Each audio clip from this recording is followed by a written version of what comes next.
It is the TechKnowledgy Show where we translate geek into regular speak. And with me in the hot seat is Aryeh this week. Oh, there we go. Got something. Indeed.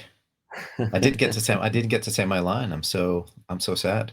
Let's do it again. It is the TechKnowledgy Show where we translate geek into regular speak every week. Hello, Mr. Sternberg. Good to have you back. Good to be here. Sure. I cannot believe that we're in October already. I mean, with I think the chat around New South Wales at the moment is definitely about next Monday when we come out of prison. I mean, lockdown. Well, I don't know with our new premier what's going to happen. It's amazing what's actually happened this week. But I would for all of those that don't know you, that's you. Look, we've got two of you on the screen at the same time. How cool is that? Wow. But for all the regular listeners and the people that have followed us for many years, I mean, you're you're the original co-host when we were still just a little podcast. So always good to have you back.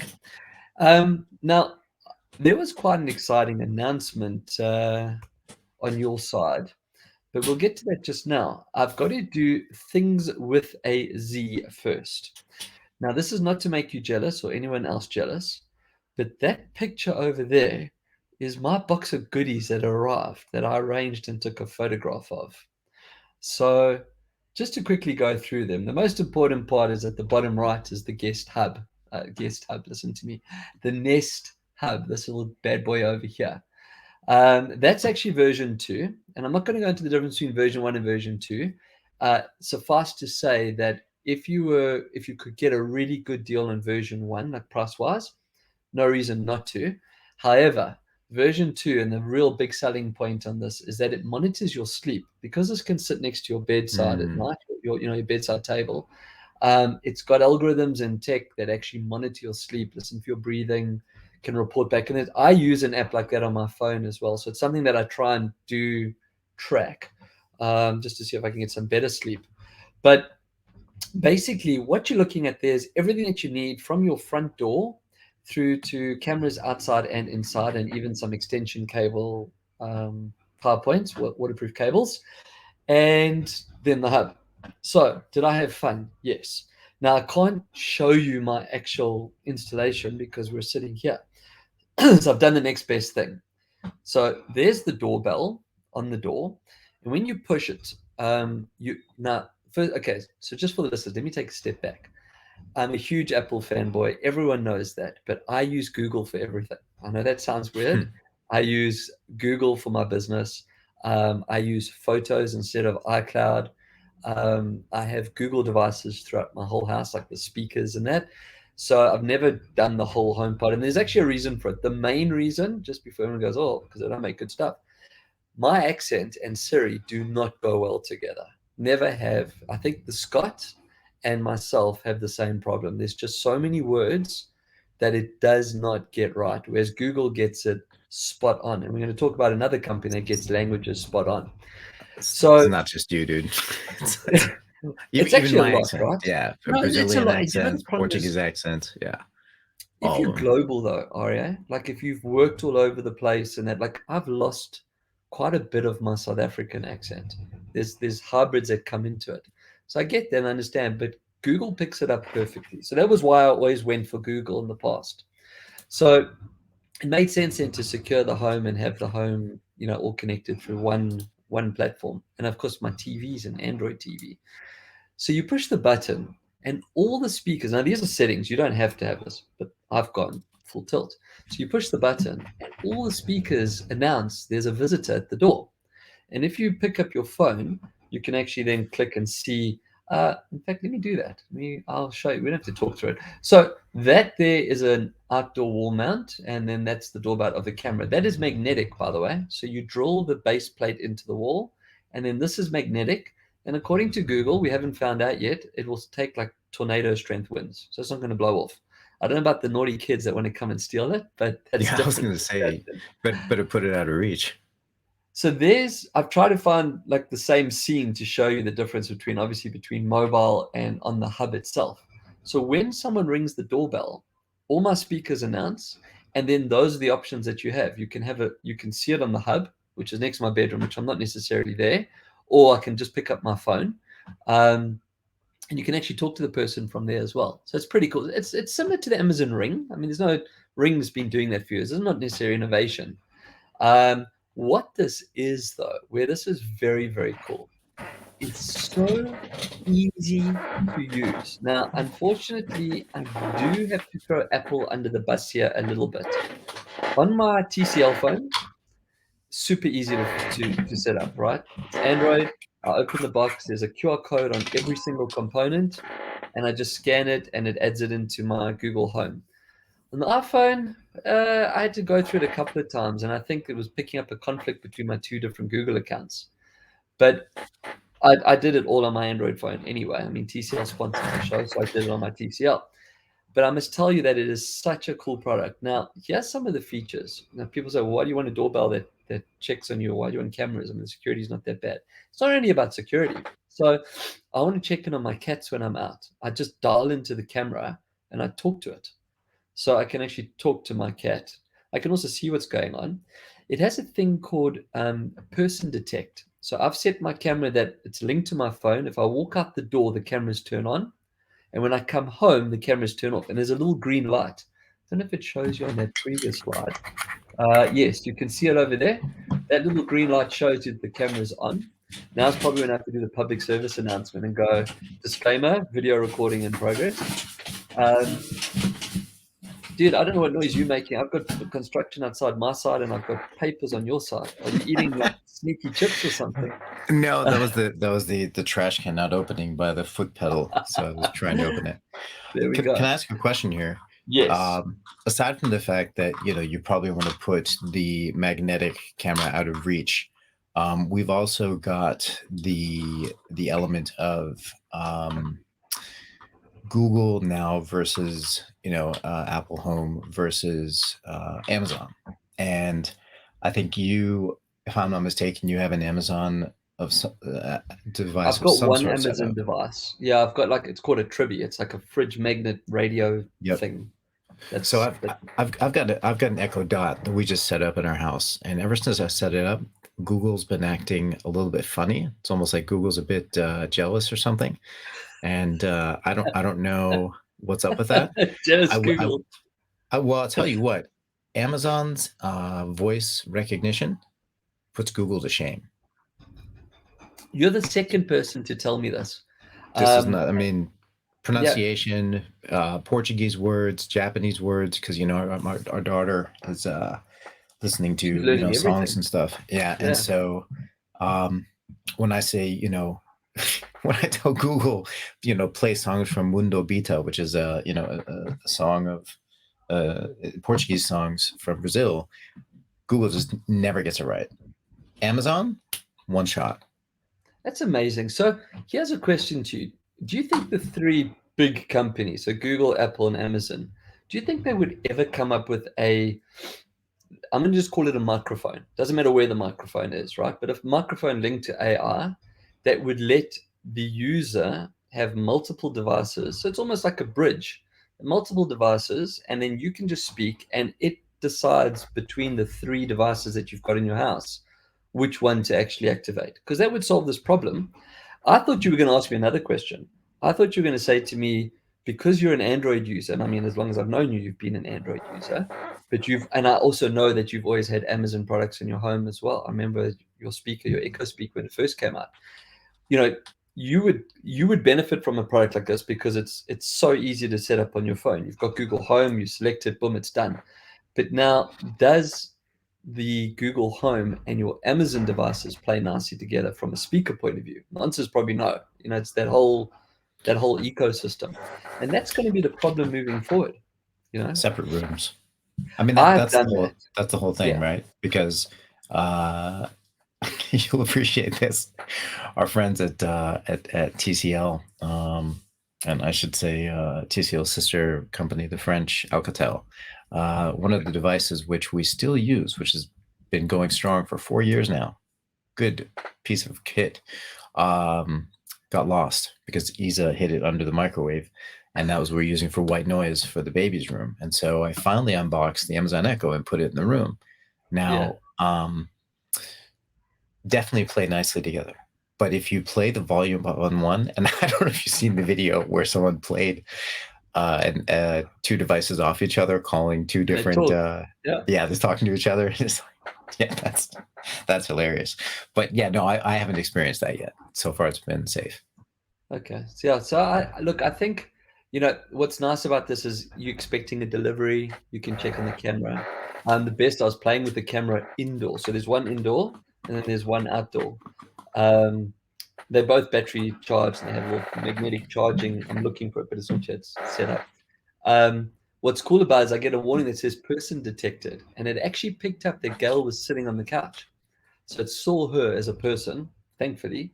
What's nice about that is that if I'm out the house and someone comes in the house, I'm going to get that notification. It's going to detect it. And I can take the appropriate. There is a subscription service for like Nest subscription service for things like your smoke alarms. If that goes off, it'll pick it up and send you a notification. And that. You don't need the subscription service. That's if you're just using all those features. There's video recording in the cloud. And again, I think there's a few people that play in this space. But I must say, with all my years of setting up tech to review, the seamless and easiness of this was 10 out of 10. Like literally, the fact that you can open the box and there's a QR code. And I love talking about QR codes because when I first moved to Australia, Aussies didn't do QR codes. It just wasn't the thing, right? The whole world did, but not them. And now with COVID, everyone's a QR code expert. But it really, really is simple. So that was my tech review for the week. I must say that I had incredible fun playing with it. The real big test is going to come, and I'm sorry to say this to you, but I've got a feeling there's a Pixel 6 coming around for a review. Now, to see how that integrates with my home system, I'm sure it would be fun to do. But we'll get to the Pixel 6 as and when. I saw the adverts last night for it. I see it's now en route here.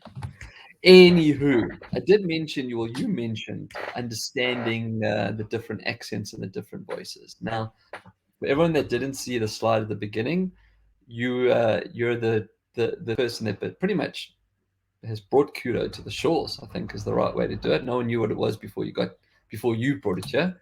That is quite an exciting meeting because for a company that not many people know about, to having a formal plug-in and relationship with a giant like Microsoft and specifically Teams, to trust Teams, well done to you and the whole team.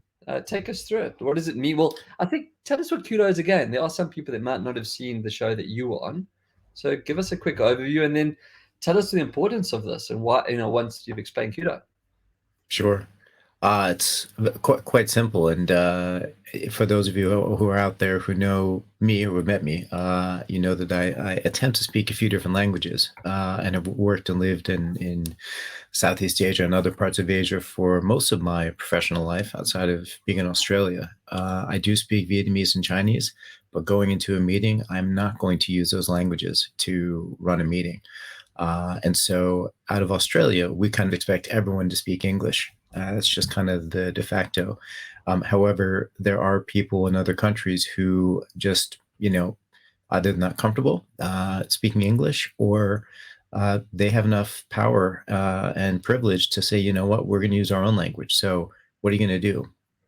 You need an interpreter. You need someone to help you out. So yeah, what are you going to do? So Kudo is essentially a platform that allows you to have multilingual meetings so that anyone can join and speak their own language and everyone participating can hear it in their own language. So Brett could be speaking Afrikaans. I could be hearing English. I'd be speaking English. He'd be hearing Afrikaans, and there wouldn't be any interruption in that experience. Now, what this integration means, and it's the first and only native integration into Microsoft Teams, is anyone using Microsoft Teams anywhere in the world can have a meeting with anyone else in any country, and they can communicate in 2 or up to 32 different languages at the same time. So no longer do you have to either default to English or have someone else somewhere else have multiple contraptions set up. So you have one meeting happening here in Google Meet, another one happening in Teams, another one happening in maybe WhatsApp, so that you can hear different interpretations happening at the same time. So it's it's transformational, and we hope to see the world sort of pick up and understand that from even just a climate perspective, the amount of carbon that can be saved from not having to fly to another country, go in a taxi or an Uber to a hotel, stay in the hotel, eat all the food there, when you can actually pick up the phone, have a conversation in Japanese, and put it down. It's incredible how much we can done save. that for us as well, right? We've now got quite used to the fact that meeting like we're meeting now, even, I mean, that's why the show went from a podcast to a podcast. The technology is there. It takes me 45 minutes to get from here to the studio to record. And don't get me wrong, I'm looking forward to being back in the studio, and the sound's better and it feels better, and all those things are better. But this works, and I remember earlier in my career living in South Africa, to get to the east coast of America was 17 hours, and to get to the west was close to 30, because I in multiple stops.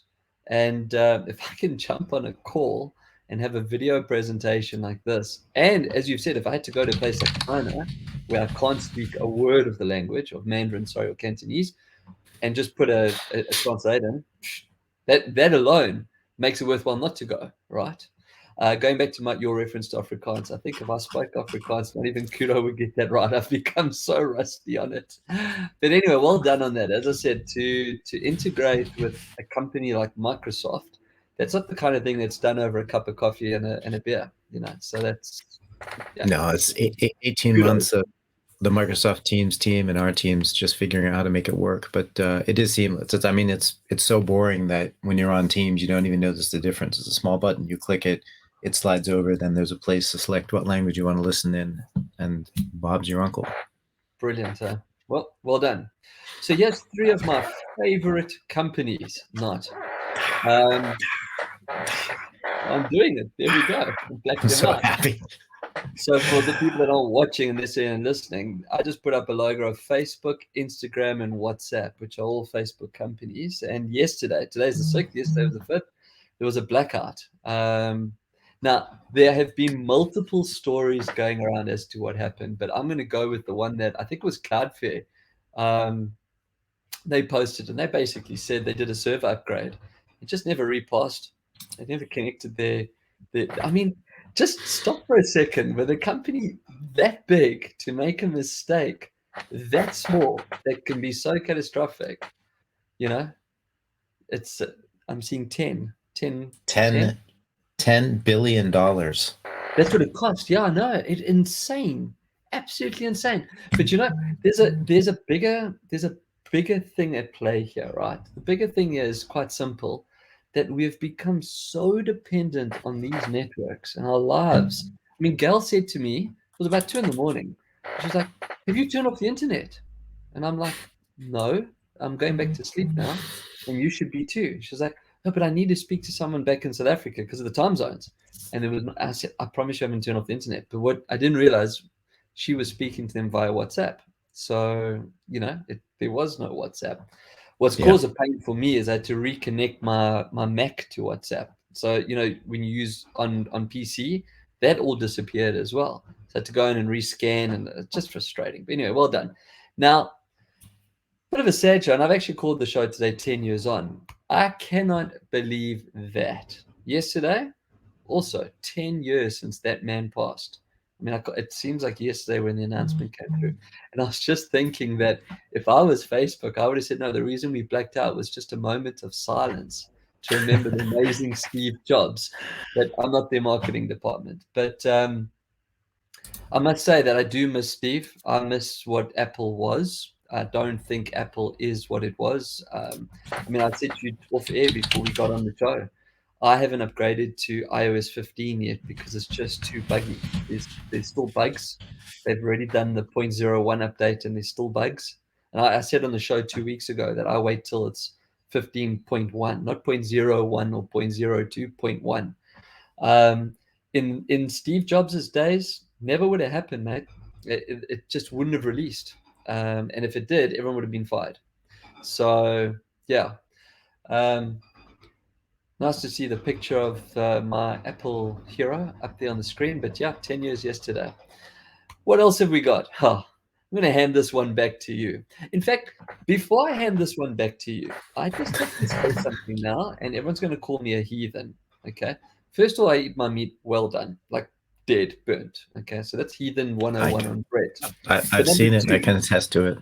There is nothing on God's green planet or any other deity's green planet that would make me want to eat that stuff. I've never seen so much fat and marbling and pure yuckiness there.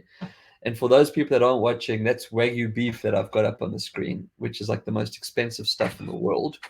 Let me hand this over to you because you found this story. Sure.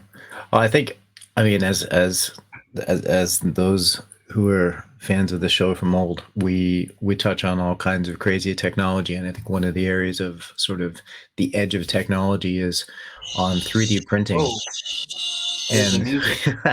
And the future of food and just additive manufacturing. And so, people think 3D printing and these little, kits you buy for your house and you print little fidget spinners. But this is a full-fledged piece of Wagyu beef that was printed from protein. I'll try to put the picture up as well, just to show how it actually is using proteins, not, as you said, this little plastic machine. Yeah. But this is actual, lab-grown meat. This is not coming from a cow. This is a proper full steak, a Wagyu steak that cost, tens of thousands of dollars to produce this one little piece of meat. However, what this means is that for the future is that we really don't need to actually have cows growing and, eating in fields and producing lots of methane, and, creating the climate to go away. In the same vein, shrimp is being grown in vats in Singapore by a company called Shiok Meats. We have plenty of new plant-based protein companies coming out with plant-based fish. We've got plant-based chicken from both. Was it Just? I think Just is doing the plant-based, and Impossible has a chicken, and also So, if you've gone and had a Rebel Whopper over at Burger King, it tastes a bit smoky. But if someone gave it to you and didn't tell you you're eating vegetable, you would not know. I have to agree with you on that. And I was actually going to bring up burgers because that's the one thing you and I share a passion for is burgers. I mean, I know we've traveled all over Sydney looking for that secret sexy burger. So I did have one of those Rebel Whoppers, and you're 100% right. If it was smoky, but if I didn't know that it wasn't meat, I would have just thought this was a smoky, like a Chipotle styled burger. The texture was right, everything was right. I am a huge meat lover. I mean, I love meat. I love a good, even though I murder it and burn it and all those wonderful things, and every chef in the world is turning over. I don't know though if I would be that excited about eating, and not just meat, chicken, shrimp, whatever protein source they want to start generating out of a machine. Like, has it got the value? That's the question. You know what I mean? I'm not a nutritionist, so I don't know. Like, does it have the same value as biologically reared products? My understanding is that grown meat absolutely does. It's basically exactly the same. The plant-based versions, there's a lot of argument whether or not there's any semblance of health in them.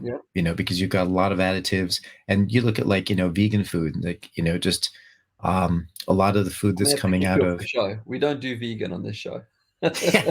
Well, if if you look at some of the stuff that comes out of Taiwan, there's a lot of vegetarians over there. It's just like flat out fried gluten, which is not half the world can't eat anyway. So you've got to really question. I understand the goodness for the world, and like you mentioned, the methane is a big problem. That's where our ozone issues have come from. But I think about even when you take supplements. So for people that have dietary issues, whatever they say, I'll give you a perfect example. COVID, lockdown, no vitamin D from the sun because you're indoors. So all the healthcare professionals are suggesting that we increase our vitamin D by taking vitamin D tablets or vitamin D drops. It's not the same. It's not the same. It's been made in a lab. it has to have some carrier products inside of it as well. And it's not going to do the same thing that the sun does for us, in vitamin D. Anyway, it's the technology show, not the biology show. But I must say that was a great find from your side. I like the idea of the shrimp. I do like that because I find shrimp, like, honestly, like, pretty gross. I mean, they eat shit. That's what they do. They bottom feeders. So if you're growing it in a lab, you're at least taking that aspect out of it. So yeah. What else have I got? Ooh, okay. This is just the geek in me. And I found this story. I found this story because the new James Bond movie has finally gone to cinema. That's definitely a big screen show. You don't watch James Bond on a TV or on an iPhone or an iPad. That's big Dolby Atmos popcorn beer stuff. So what this is, it's a weird name. It's called John Carter, Warlord of Mars. That's the name of this upcoming game. But it basically, John Carter is, he's interplanetary and it's set in 1945. So it's that whole Nazi Germany and they had extraterrestrial technology. It's that play. It's a game, if I didn't say that. But it's actually going to have Ian Fleming in it. They're going to bring him, there he is sitting, they're going to bring him to life based on his experience as being a spy and being in the army in the war. He's part of this game. So I just thought it was just a nice little fun because, as I said, the new Bond movie has now finally come out. It's only been 2 years that we've waited for it. And I'm definitely going to go and see it when we're allowed to go and see it.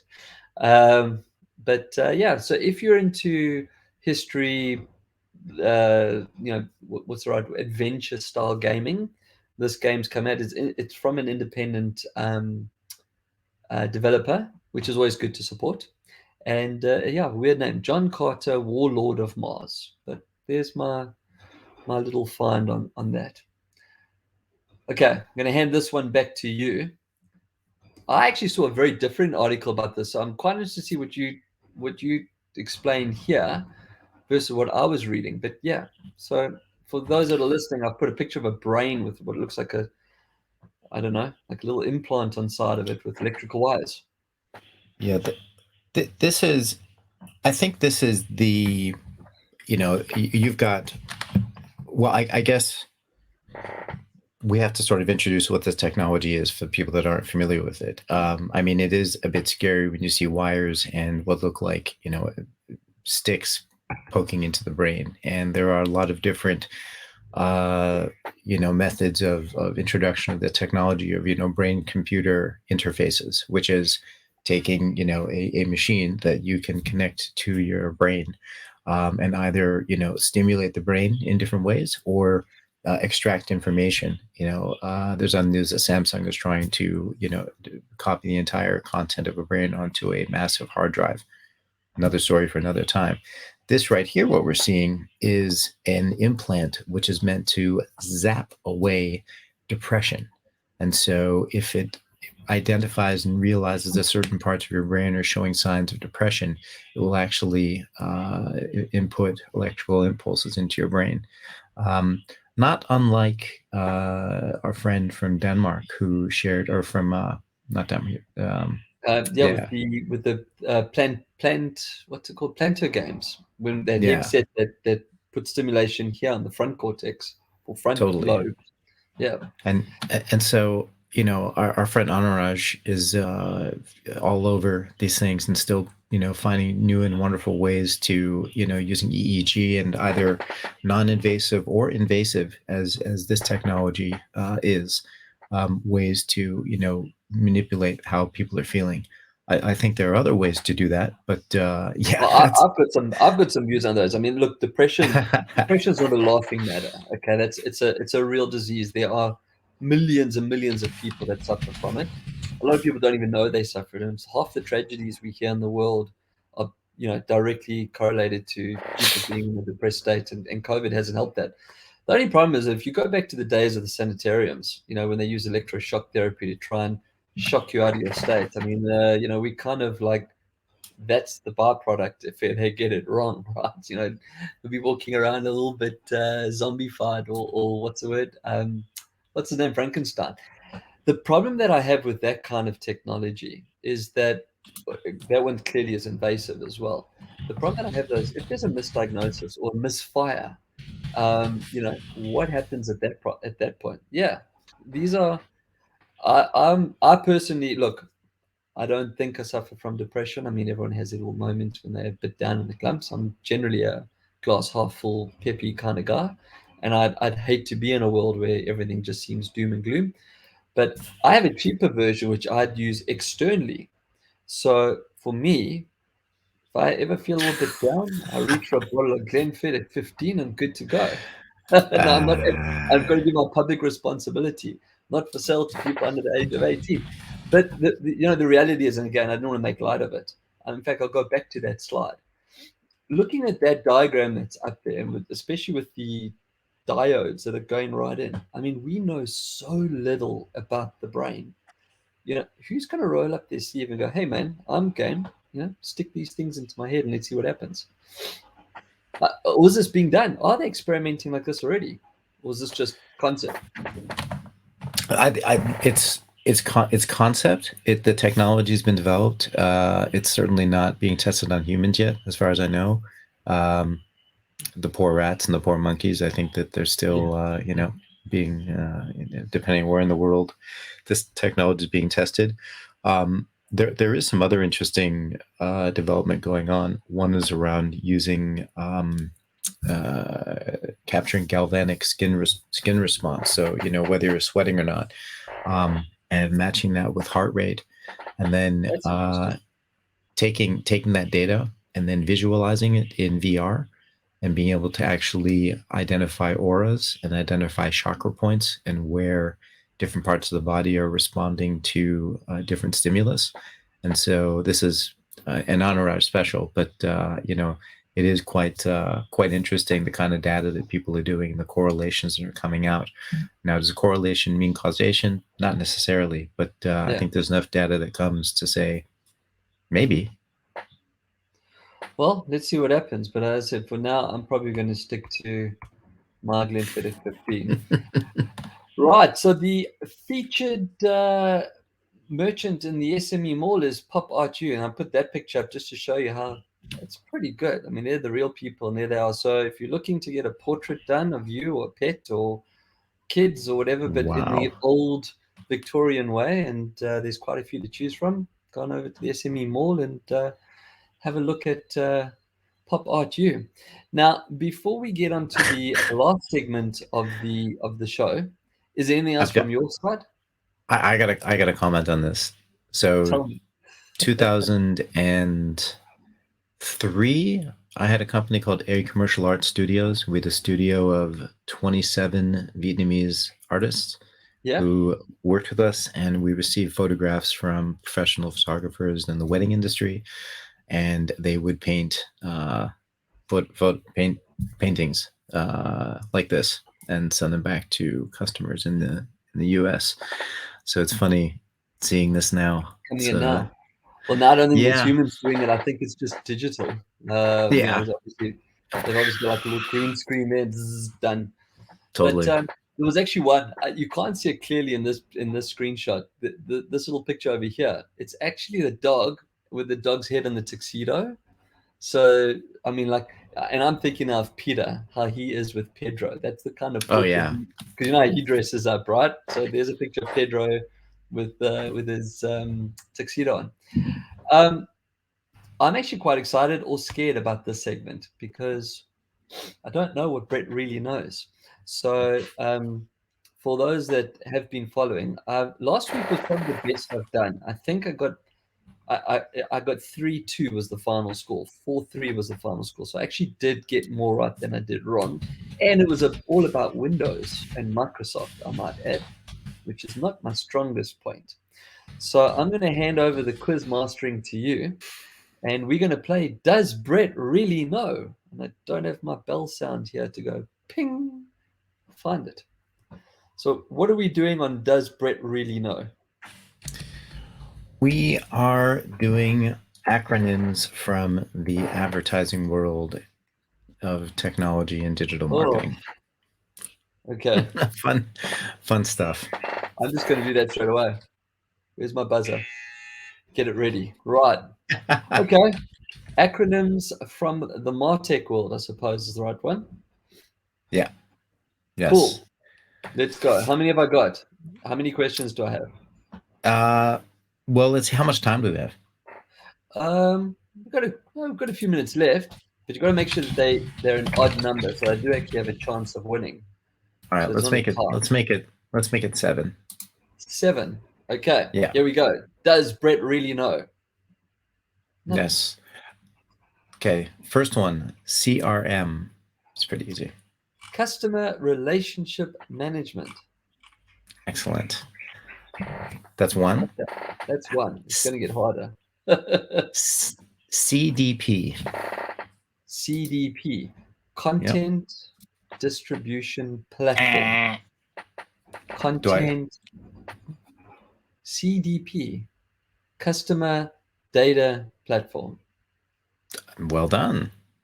Yeah. How about a next one? DSP. Demand Side Platform. Well done. That's DMP. 3. That's 3. 3 for 3. DMP is Data Management Platform. Well done. How about 4 for 4? RTB. RTB. And this is in MarTech. MarTech and digital marketing. Okay, RTB. Return to base. I do not know. Do I say the correct one? I've buzzed myself already. Real-time bidding. Oh, I should know that. Jeez, like. Okay. I'll buzz me again for that one. So what's it? 4-1. Okay. CPM. CPM is cost per thousand, or cost per impression, rather. Very good. Excellent. And that's 6, right? 5-1. So I've got one more, but I have one more. So it's great. All right. It's going to hit me with a doozy now. I'm waiting for it. No, I'll keep it on the right level. CPV. Cost per view. Well done. 6-1. Well done. That was actually, so I think, and thank you for that challenge, because a lot of people think that us agency people just throw these things around because we haven't got anything better to do with our time when we come up with them. I mean, when you and I started Beyond Intent 5 years ago, whatever it was, MarTech was still like the big buzzword, and now kind of people just expect the stuff to happen. But there's so many bad decisions that are made. People are chasing clicks, or they're chasing views. And I think the message to everyone out there, when it comes to MarTech specifically, there are tens of thousands of different platforms. It always starts off with having a partner you can trust. Find someone that you know, or engage an agency or consultancy. Sit down with them and tell them what you're trying to achieve. I remember you and I used to have a lot of fun workshops with clients. We would sit down with them, and they would actually tell us what they're trying to achieve. And we would promise them when they left that workshop, they would have a very clear idea of the next steps and what they should do, and even suggestions of technology. So, and there's so many people now that are out there saying, "Oh, I'm a digital marketer." Well, what does that mean? We all market digitally. You can phone Google, they'll do it for free. They'll take your money happily in their market. And you can go into Facebook and click, boost. Please don't ever click the boost button. Please don't ever click the boost button. That you might as well go to the pokies and put your money in. You're going to get more chance of a return on your investment than that. But that was actually quite cool. I haven't played with MarTech acronyms and meanings for a while. What was the one I got wrong? RTB. Yeah. Real-time bidding. Yeah. So that's when you are bidding for keywords in Google or any of the search components, right? It's tracking the amount that you've put versus what's available. Google or audiences and ads. So if you're in the programmatic media space, you are bidding for an audience or for a placement or for whatever that thing is. Anything that has where the value of that's going to change depending on what you're looking for and how many people are bidding for it. You might bid $3. I mean, this is a world that you lived and ate and slept and dreamt in all day long. I mean, I know it's fun with what you're doing now, but do you miss it? Like, do you I wish I was doing a big campaign again, a bar? I think So many people just throw their money into Facebook because Facebook has such a large audience, and they can optimize and make. Except for hours of 10 to 2 in the morning on the 5th. Yeah, exactly. But generally speaking, like, I think that there's so much automation now and technology out there that automates a lot of what was done manually before, that a lot of the new entrants, they really aren't thinking as much as just putting budgets into a box and then setting some parameters and pressing go and then going back and checking it, as opposed to really thinking, putting strategy behind it. And then also you've got different people that are now dealing with the how to say, the MarTech, connecting the dots, connecting the data platforms, versus the people who are doing the media buying, who actually have no idea. You're putting like a marble in one of those things. It's like, which. That's a great analogy. Yeah. So back when we were doing it, I mean, I started more than 20 years ago, so there wasn't this automation. You had to actually do everything yourself. We've seen some proper charlatans in our time as well. Some of the tech that has come across our doors, like, what? Don't scream at me about it. Nice. That's like a Penn and Teller moment, and anyone that knows us would know exactly where we're going there.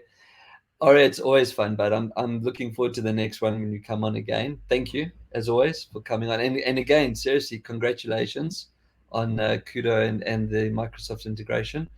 I'm sure the other platforms are now going to start knocking on your door, as opposed to the other way around, to say, hey, hold on a second, we need you guys as well. So it's fantastic.